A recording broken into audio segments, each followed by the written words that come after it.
They're starting to make rumors. They're starting to make these requests. It's starting to get. They're putting out a feeler to see how the U.S. is going to respond. It's suicide for the U.S. to attack Iran because it's going to implode the dollar and it's going to force countries like Germany to demand all their gold bullion back from New York, Tim Geithner's old bank, the New York Fed. And they're going to show up, and they're going to demand their gold bullion, and gold bullion is going to skyrocket, and all these banks are going to be completely put out of their fiat currency money-spinning games, and you're going to have another huge down leg in markets. But this is what I'm hearing. So Max, I have a quick question. Robert Fisk talking about. Robert Fisk in his article for The Independent, Robert Fisk is a great journalist. He's talking about the gold-producing countries are now, the oil-producing, exporting countries are going to start trading oil in dollars. And what I would add to that is you've got now Germany in response to the chaos that's going to result in terms of the dollar is going to demand. We made that film, Alex. It's on the web. I forget what the name of the film is, but you see me in the Bundesbank in Berlin. I'm talking to officials inside the Bundesbank, and we had like a hidden camera, and they're saying to us things that they, revealed things that were quite revealing in terms of who owns the gold, where's the gold. The Gold Antitrust Action Committee put out a letter just 2 weeks ago, which they picked up on the story, and they inquired to the Bundesbank to make a comment about this film and to confirm where the gold is held. There's also a movement about to audit Max, stay there. Direct to you. You're listening to the Alex Jones Broadcasting Network. Max Keiser is our guest. He's recommending to me HSBC as a global bank, British. I guess you don't want to be with UBS, the Patriot Act. They've raided that one. Even if it's your money, they take it. They just don't care. Got to give everything to Goldman Sachs, the private Federal Reserve. They're looting everyone, invading everybody.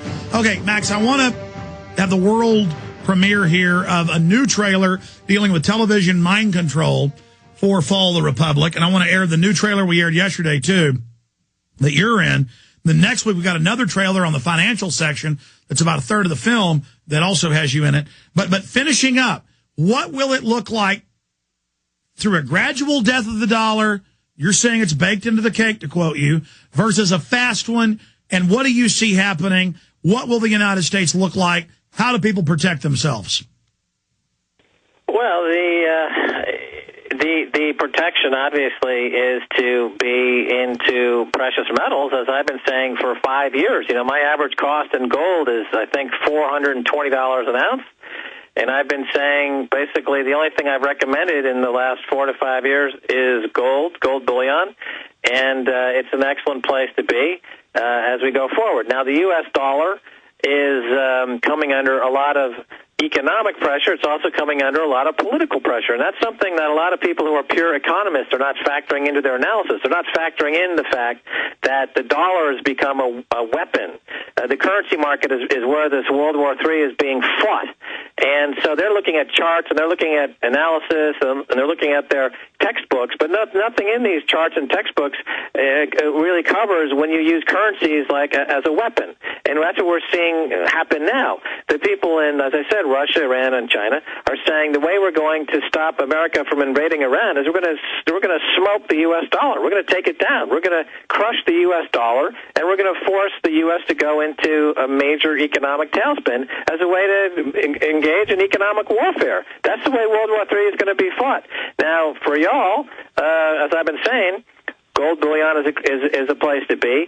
The dollar is, at the very least, it's going to be extremely volatile. You're just going to start to see 10, 20% moves it can be compressed into very short periods of time, and that's going to be very scary for people. But again, if you're defensive and you got some gold bullion, gold or silver bullion, you're going to have that's the place to be during this period of extreme volatility. And that the story is not different. The only thing different is that the timeline is being compressed, and things are happening a lot. Things are happening now. We're not talking about a concept that might happen in a few years. We're saying right now there are people.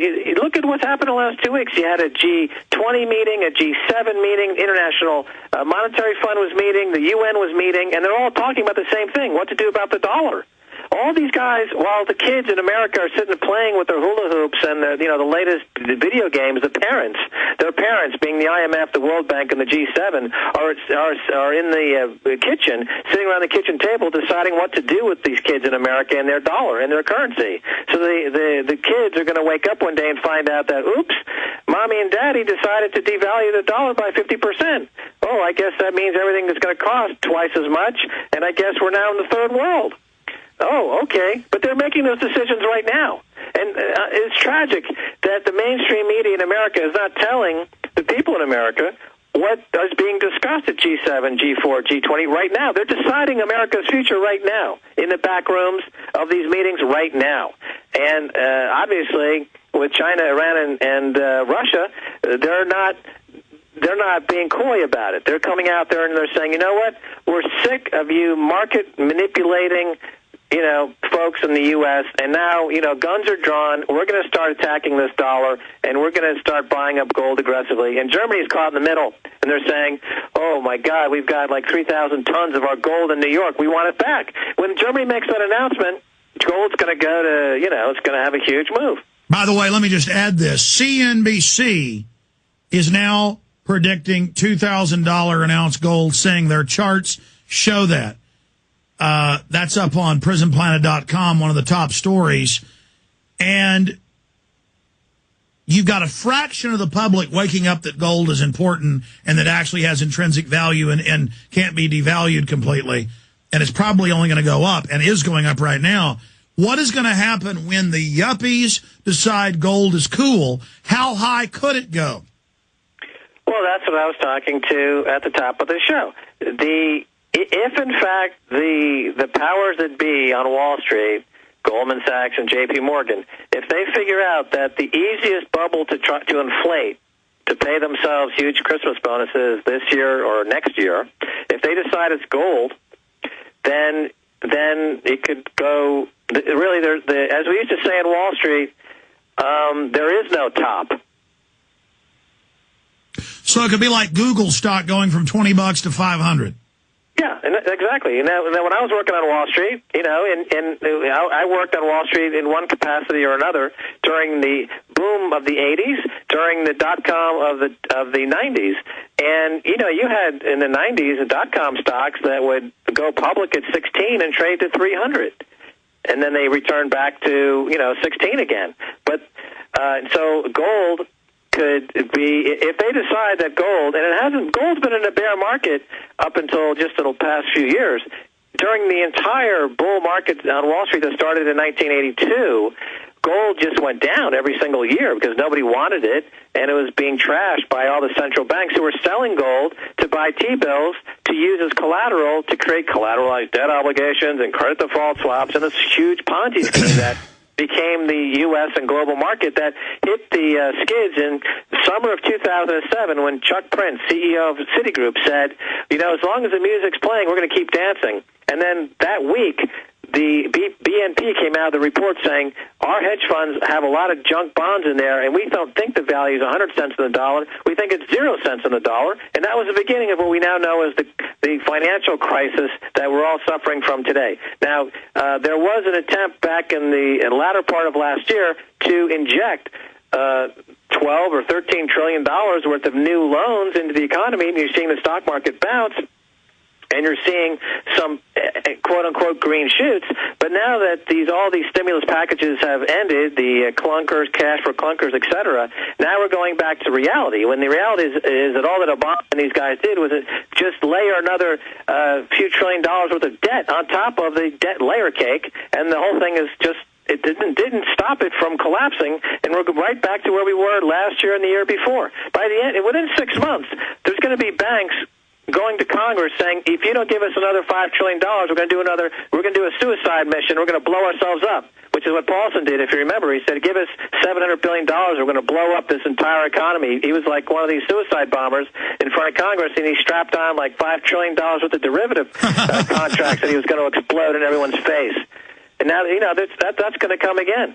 So, the point being that the rest of the world is saying, hold on, we've seen this movie before. we don't want to play this game anymore. We've got the oil. You don't have the oil. Plus, a lot of these countries are dealing with the fact that, I don't know if you follow this or not, Alex, but, I think it may go against some of your orthodoxy, but the fact is, in countries like Mexico, which is one of the three biggest oil fields in the world, Cantarell, their production is nosediving. It's down sharply.